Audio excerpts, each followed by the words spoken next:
Praise the Lord. അപ്പോസ്തല പ്രവൃത്തികൾ 22 അധ്യായം 1 മുതൽ 30 വരെയുള്ള തിരുവചനങ്ങൾ.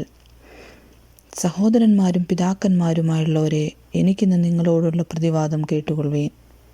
എന്നാൽ എബ്രായ ഭാഷയിൽ സംസാരിക്കുന്നത് കേട്ടിട്ട് അവർ അധികം മൗനമായി നിന്നു.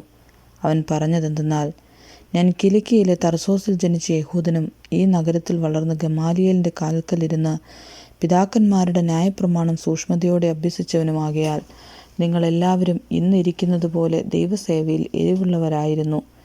ഞാൻ പുരുഷന്മാരെയും സ്ത്രീകളെയും പിടിച്ചുകെട്ടി തടവിലേൽപ്പിച്ചതും ഈ മാർഗക്കാരെ കൊല്ലുവാനും മടിക്കാതെ ഉപദ്രവിച്ചും വന്നു.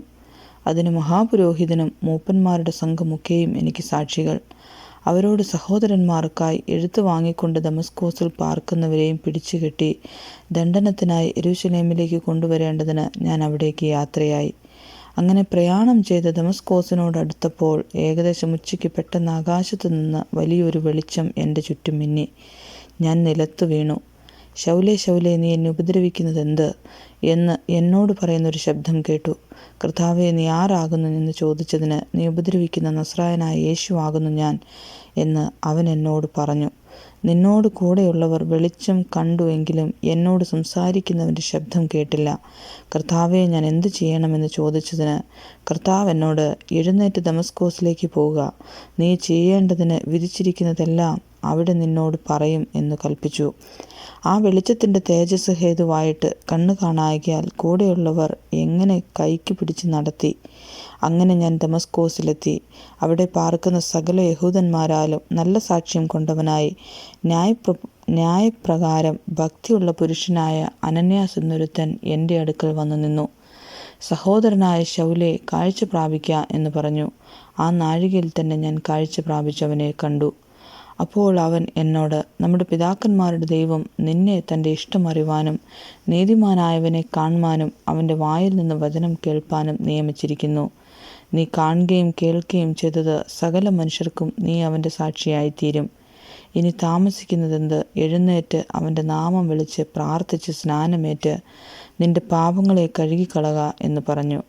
പിന്നെ ഞാൻ യെരൂശലേമിൽ മടങ്ങിച്ചെന്ന് ദൈവാലയത്തിൽ പ്രാർത്ഥിക്കുന്നേരം ഒരു വിവശതയിൽ ആയി അവനെ കണ്ടു.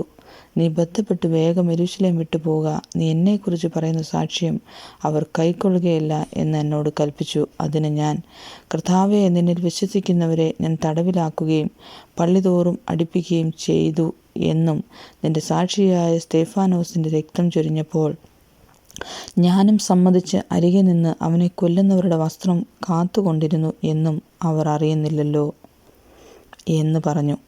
അവൻ എന്നോട്, നീ പോക, ഞാൻ നിന്നെ ദൂരത്ത് ജാതികളുടെ അടുക്കിലേക്ക് അയക്കും എന്ന് കൽപ്പിച്ചു.